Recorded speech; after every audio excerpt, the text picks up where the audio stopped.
지난 시간에는 저희들이 왜 구약 성경을 읽어야 하는지 한번 말씀을 나눴습니다. 거기 이제 그 내용에 이어서 조금만 제가 더 몇 가지만 말씀을 드리겠습니다. 먼저 누가복음 24장 27절 말씀을 같이 읽겠습니다. 이에 모세와 및 모든 선지자의 글로 시작하여 모든 성경에 쓴 바 자기에 관한 것을 자세히 설명하시니라. 예수님께서 그 부활을 하신 다음에 엠마오로 가는 제자들에게 나타나셨어요. 근데 이 두 명의 제자들은 예수님을 알아보지를 못했어요. 하지만 예수님께서는 이제 그 모세와 선지자의 글로 시작해서 성경에 예수님에 대해서 쓰여진 것들을 자세히 설명했다고 했습니다. 그러니까 모세가 썼던 글은 뭐냐면 모세오경이겠죠. 토라. 그리고 이 선지자들의 글, 이것은 이제 선지서. 그래서 지난번에도 제가 설명을 드렸듯이 히브리 성경은 저희들이 보는 이 성경 순서하고 좀 다르게 토라 다음에 이제 예언서가 나오고요. 그 맨 마지막에 이제 시가서, 성문서가 나오고 있습니다. 그래서 이제 예수님께서 이 모세의 글부터 선지자들의 글까지 이 제자들에게 설명을 했다는 것은 이 성경 전체를 통해서 하나님께서 구세주 예수 그리스도에 대해서 기록하신 것들을 예수님께서 그 엠마오로 가는 제자들에게 설명을 해 주신 것입니다.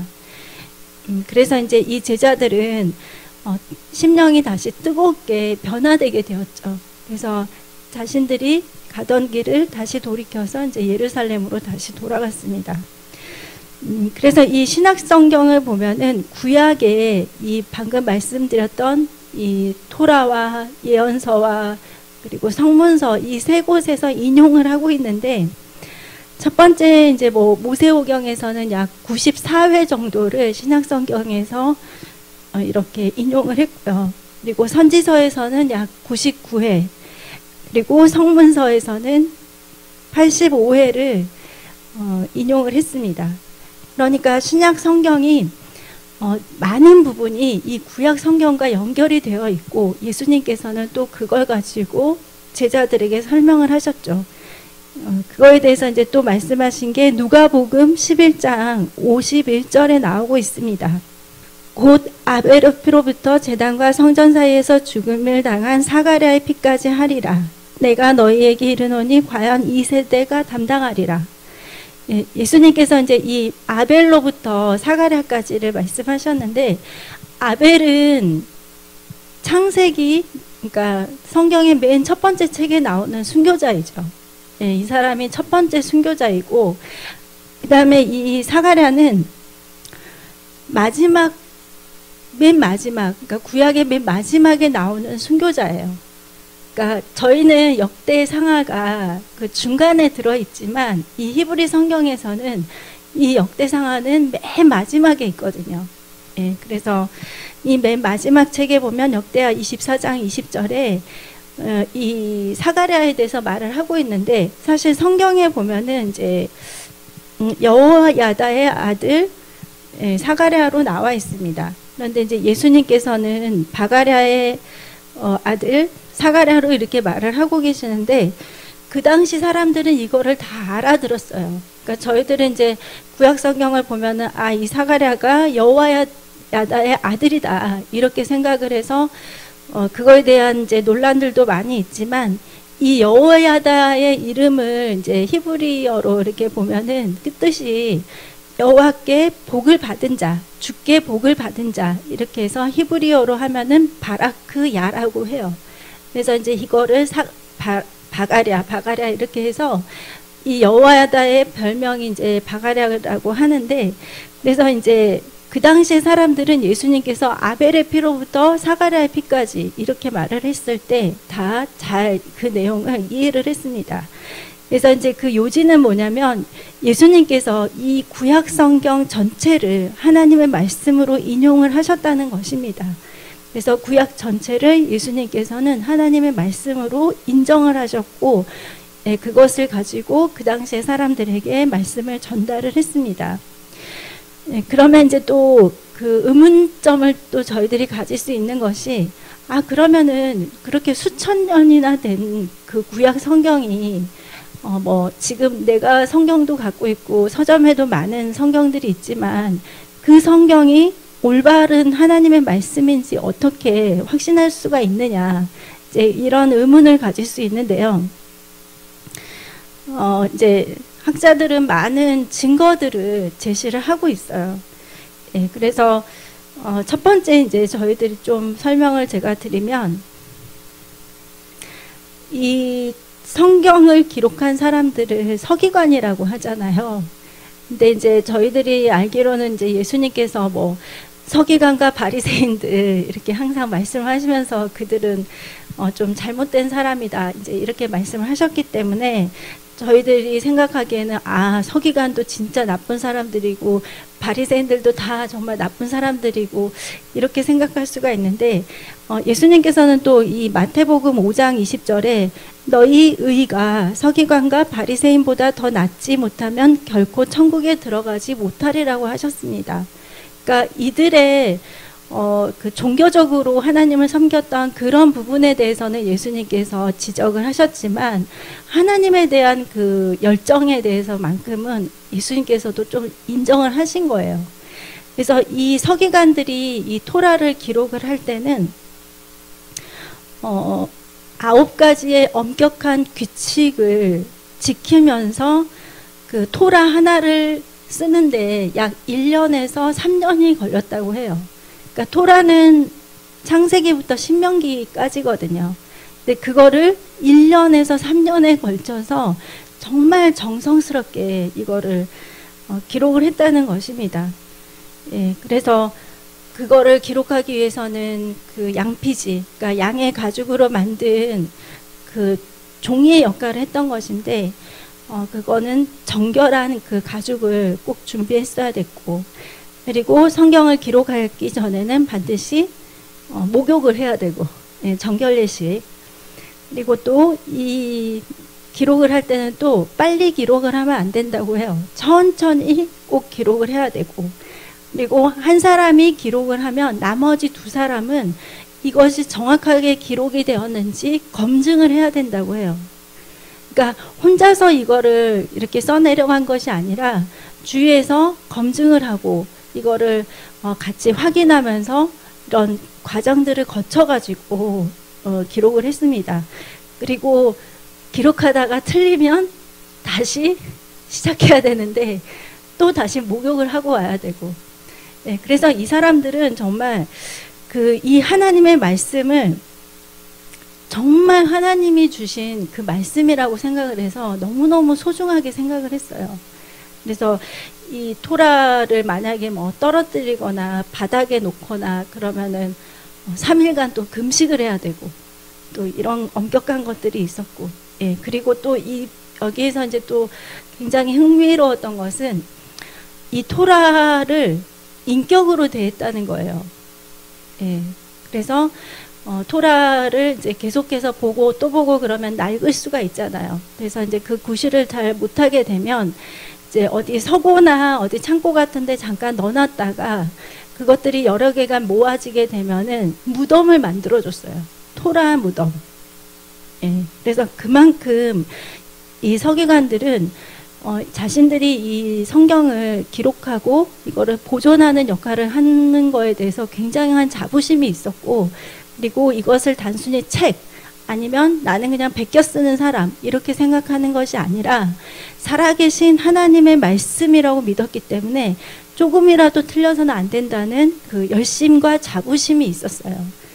예, 그래서 이 서기관들은 각 권에 이 히브리어 알파벳이 몇 번이나 쓰였는지를 다 계산을 했다고 해요.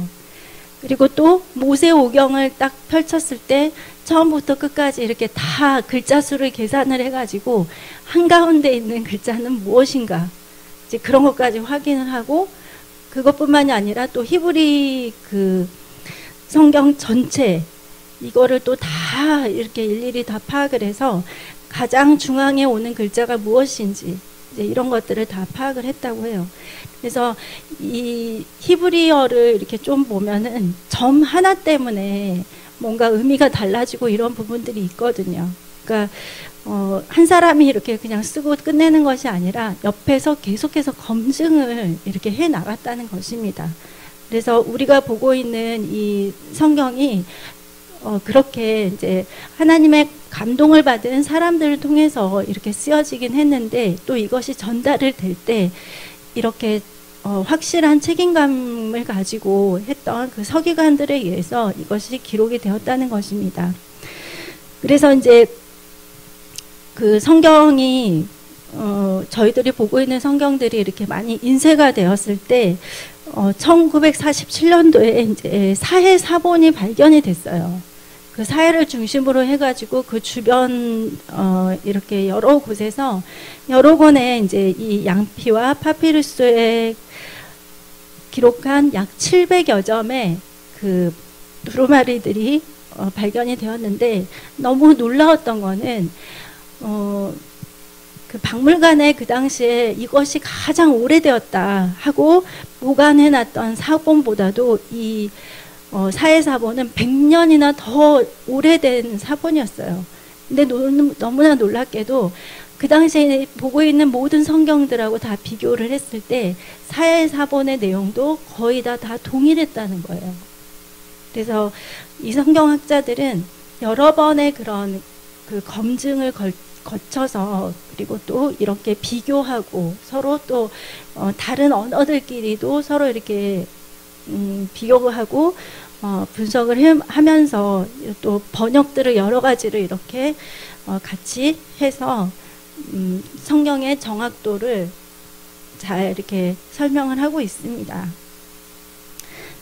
네, 그래서 여러분 이 유대인들은 이 토라를 너무너무 소중히 여겨서 하나의 사람으로 생각을 해요.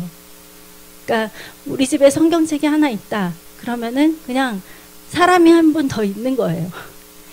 그래서 이 성경은 땅바닥에도 절대 놓지 않고 성경 위에다 뭐 다른 물건을 절대 놓지도 않고 절대 던지거나 떨어뜨리면 안 되겠죠. 떨어뜨리거나 바닥에 놓으면은 3일 금식을 해야 돼요. 3일 금식. 그리고 또 이들은 원칙이 이제 성경을 천천히 기록하고 성경을 천천히 읽는 거.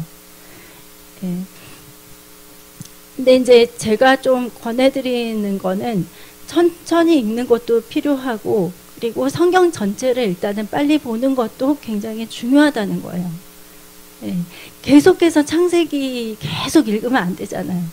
창세기에서 시작해가지고 대체 이 요한계시록에는 무슨 말씀이 있는지 저희들이 어쨌든 한 번은 봐야 되니까 그래서 이제 성경을 읽을 때 나는 의미를 다 이해를 못하고 그냥 글씨만 읽는 것 같아요. 이제 이럴 때가 있는데 이제 그렇다 하더라도 그래도 어쨌든 한 번을 읽고 그 다음에 이제 또 다시 읽어 나가고 이렇게 하면은 처음에 이해되지 않았던 부분들이 2번, 3번 읽으면서 이해되는 부분들이 많이 생깁니다. 그리고 만약에 내가 개역 개정이 좀 많이 그 단어들이라든지 용어가 힘들다. 그러면 요새는 이제 쉬운 성경도 있고요. 현대인의 성경도 있고요. 찾아보면은 성경들이 읽을 수 있는 성경들이 많이 있어요. 그래서 일단은 읽는 것이 중요하겠죠. 그리고 이제 그 오늘은 구약의 처음체 이제 창세기에 대해서 조금 말씀을 나누겠습니다. 우주의 창조와 또 인간의 창조와 그리고 사탄의 등장과 함께 인류의 타락이 창세기 단 3장 안에 다 들어가 있어요. 그래서 저희들이 이 하나님의 하시는 일들을 이해하는 것은 이 바실이라는 사람은 어떻게 설명을 했냐면 사람의 마음으로 하나님의 위대하심을 이해하는 것보다는 이 작은 컵으로 전 대양, 그러니까 5대양이죠. 이 지구에 있는 대양이 5대양인데 이 컵 하나로 온 그 바다를 다 측량하는 것이 더 쉽다. 이렇게 말을 했습니다. 그러니까 작은 컵 하나로 5대양을 다 측량하는 것이 하나님을 이해하는 것보다는 그게 더 차라리 더 쉬울 거다 이렇게 말을 한 것입니다. 그러니까 그만큼 사람의 마음으로 전능하신 하나님의 모든 일들을 다 이해하는 것은 정말 어렵습니다. 그래서 이 성경을 읽을 때 저희들이 가져야 할 자세는 이 내용을 내가 이해되지 못했다고 해서 하나님의 하신 일들이 부인이 되거나 아니면 하나님 하신 일들을 믿지 않아서는 안 되겠죠. 예, 피조물인 저희가 전능하신 하나님의 그 창조와 계획과 섭리와 모든 그 하시는 일들에 대해서 인간이 다 측량을 할 수는 없습니다. 예, 그래서 이제 하나님은 이 창세기 1장을 통해서 하나님께서 이 온 우주와 천지를 창조하셨다는 것을 말씀하고 계시고, 그리고 또 인간을 하나님의 형상대로 창조하셨다는 것을 말을 하고 계십니다. 예, 그리고 다른 모든 책에는 나와 있지 않은 그 존재, 이 사탄의 존재가 이 창세기 1장에는 나와 있죠. 예. 예,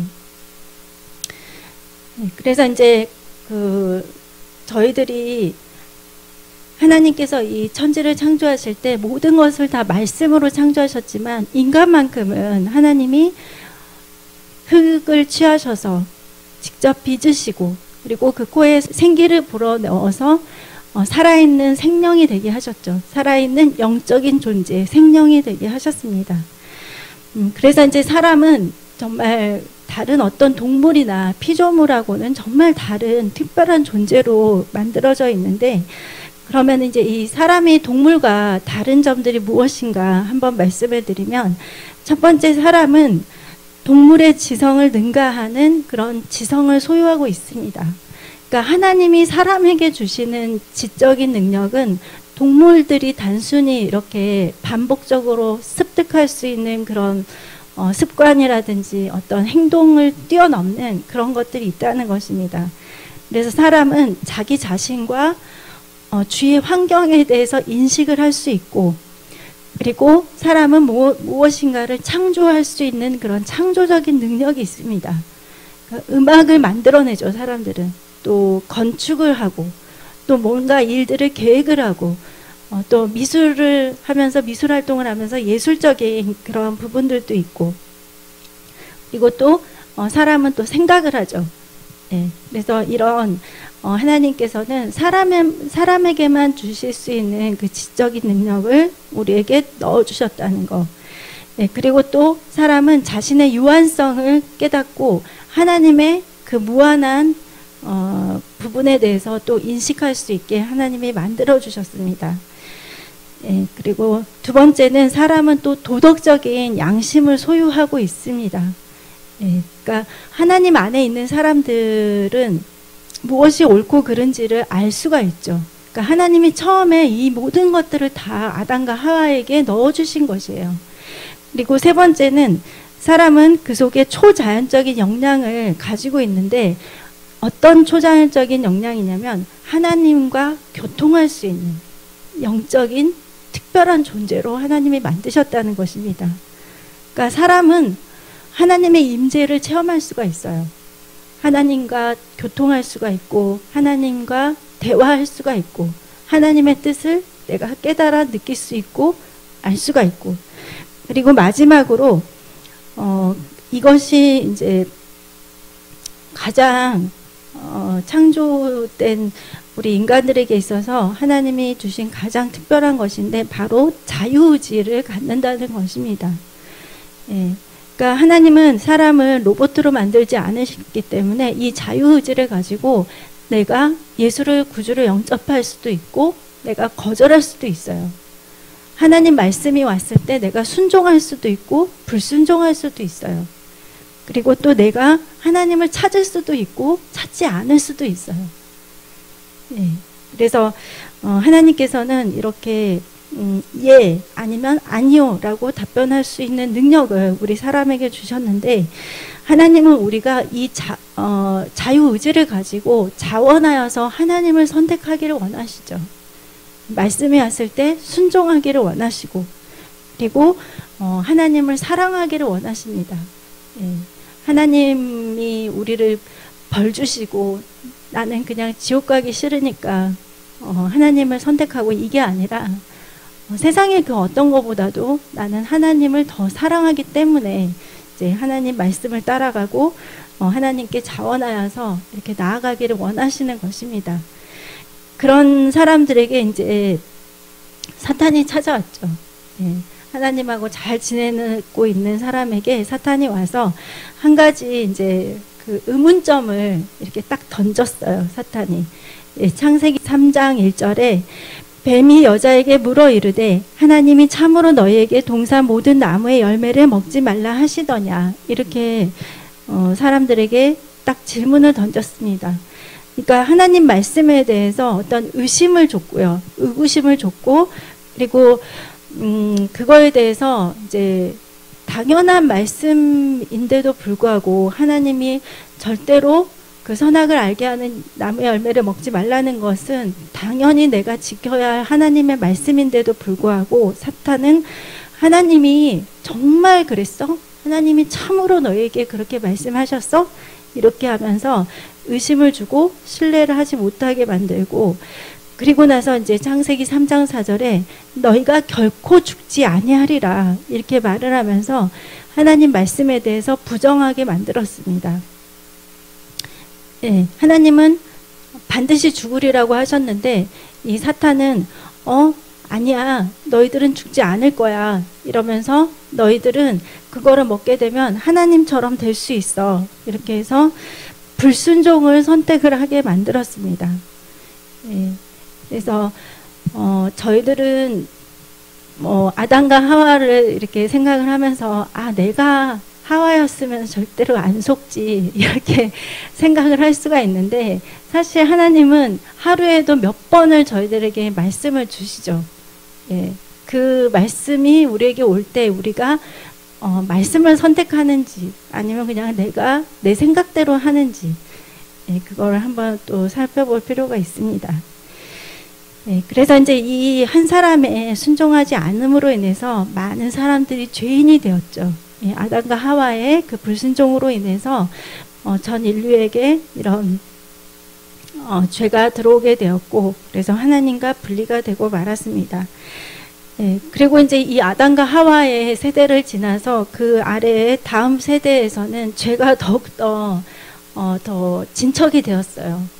예, 이 아담과 하와가 자녀들을 잘 가르쳐가지고 하나님을 정말 경외하고 너희들은 정말 예배자로서 잘 승리해야 돼 이렇게 하면서 말씀을 가르쳤어야 되는데 그렇지 못했던 것 같아요. 그래서 이 가인이 하나님께 제사를 드릴 때 하나님이 그 제사를 받지 않으셨죠. 하지만 이제 아벨의 제사를 받고 이제 그것을 가인이 옆에서 보니까 이제 동생을 시기하고 질투하게 되면서 살인을 했습니다. 예. 그래서 가인이 정말 하나님과의 그 수직적인 관계가 올바랐다면 사람들과의, 그러니까 동생이나 부모나 모든 관계에 있어서도 이렇게 실패하지 않을 수가 있는데, 하나님과의 이 관계가 실패하다 보니까 가인은 이제 사람들과의 관계에 있어서도 실패를 하게 되죠. 예, 그래서 이제 참고로 그냥 그 야살의 책을 읽다 보면 이 가인도 살해를 당해요. 나중에 그냥 이거는 뭐 참고적인 거지만 본인도 결국은 자신의 후손들한테 이렇게 살해를 당하게 되거든요.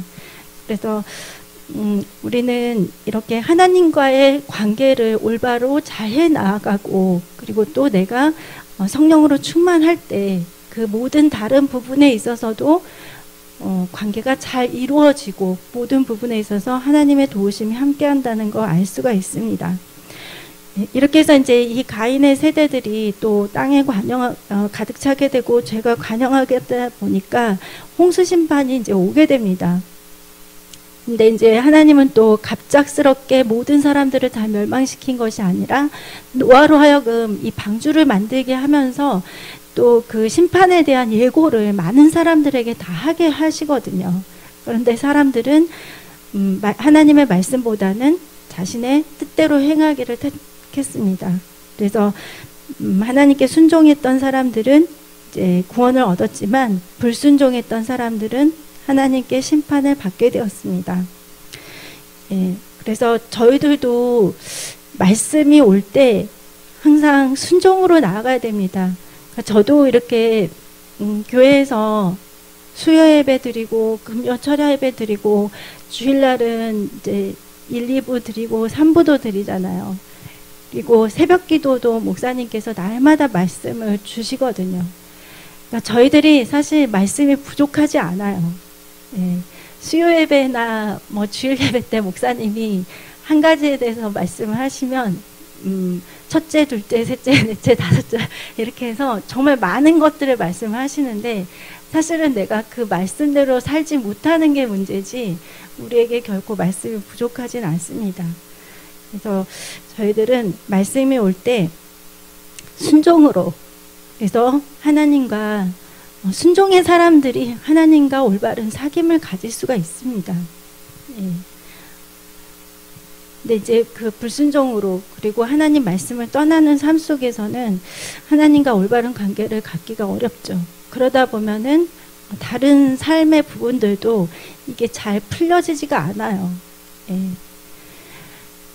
예. 그리고 이제 그 창세기 이제 11장에 보면은 바벨탑이 나오고 있습니다. 예. 이 바벨이라는 거는 히브리어에서 나왔는데요. 이제 그 글자 그대로 이제 그 읽다 보면은 바엘이라고 읽을 수가 있어요. 그러니까 이거는 합성어인데 히브리어 밥, 이것은 문이라는 뜻이에요. 게이트, 문. 그리고 이 엘은 이제 신을 의미하는데 이제 여기는 당연히 하나님이시죠. 그러니까 바엘, 이거는 바로 뭐냐면 신격인 인문, 하나님이 되고자 하는 것이에요. 내가 하나님이 되고자 그 문으로 이렇게 들어가는. 그래서 이 바벨탑 사건의 가장 중요한 그 잘못된 점은 뭐냐면 이들이 자신의 이름을 내기 위해서 자기 마음대로 자기 하고 싶은 대로 이렇게 행했다는 것이에요. 예, 창세기 11장 4절 말씀을 같이 읽겠습니다. 또 말하되 자 성읍과 탑을 건설하여 그 탑 꼭대기를 하늘에 닿게 하여 우리 이름을 내고 온 지면에 흩어짐을 면하자 하였더니, 예, 이들은 자기 이름을 내기 위해서 그리고 자기 중심적으로 이렇게 나아가고 있죠. 예, 그러니까 결국은 그들 자신이 하나님이 되겠다 그것입니다. 그러다 보니까 이제 혼동에 빠지게 되었죠. 예, 하나님께서 그 심판으로 언어를 혼잡게 하셔가지고 그들을 다 온 지면에서 이렇게 다 흩어지게 하셨습니다. 예, 여기서도 이제 또 말씀드릴 수 있는 것은 이렇게 하나님과의 이 관계에 있어서의 이 불순종이 바로 사람들 사이의 관계에 있어서도 혼란과 그 다음에 흩어지는 결과를 낳게 됐다는 것입니다. 예. 그래서 저희들이 예수를 구주로 영접을 했다는 것은 하나님의 모든 권위를 다 인정한다는 것도 받아들이는 것입니다. 그리고 또 내가 예수를 구주로 영접을 하는 것은 하나님의 모든 말씀대로 살 것을 내가 받아들인다는 것입니다.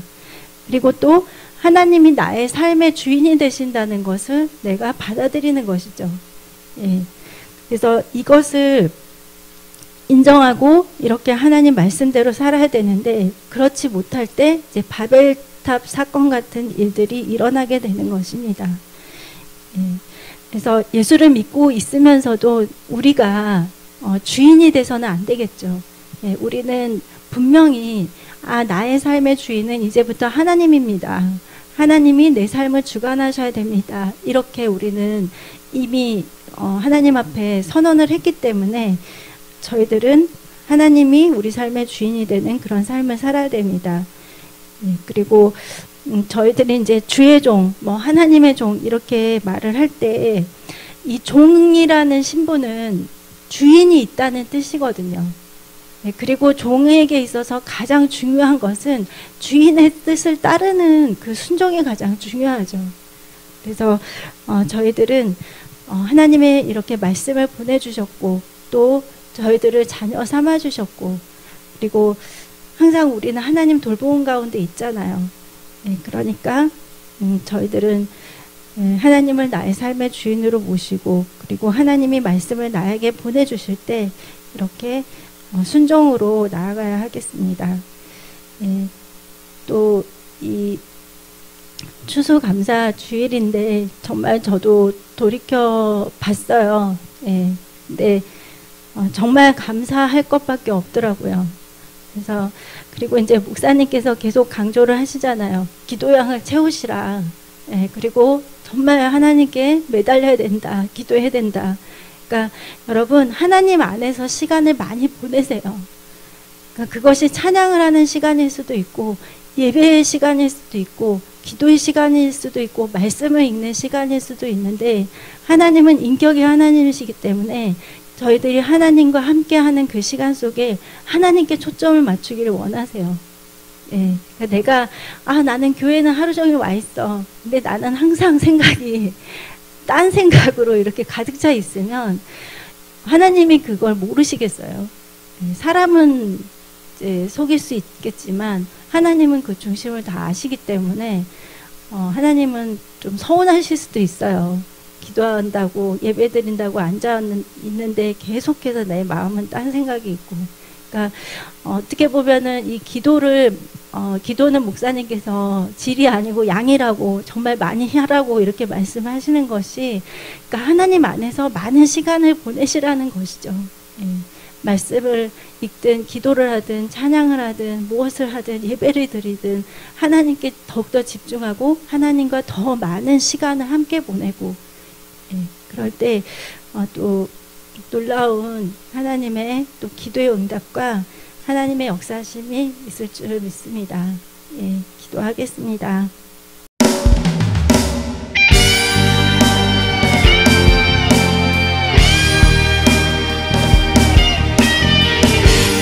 급하고 강한 성령의 불이 한국과 전 세계에 임하여 지금 하나님의 군대를 일으키고 있습니다. 할렐루야.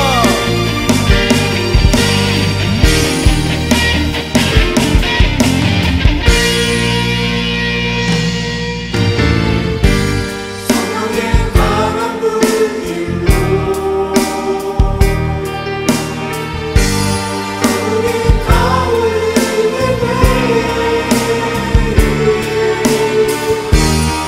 하고 강한 바람 같은 성령이 불로 임하리라. 성령의 강한 불길로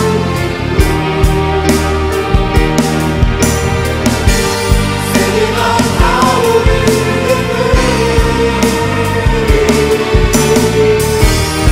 하고 강한 바람 같은 성령이 불로 임하리라. 순전 강한 성령의 불이 이 땅에 내려주소서. 메마른 심령들이 성령으로 타오르게 하소서. 성령의 충만함으로 교회를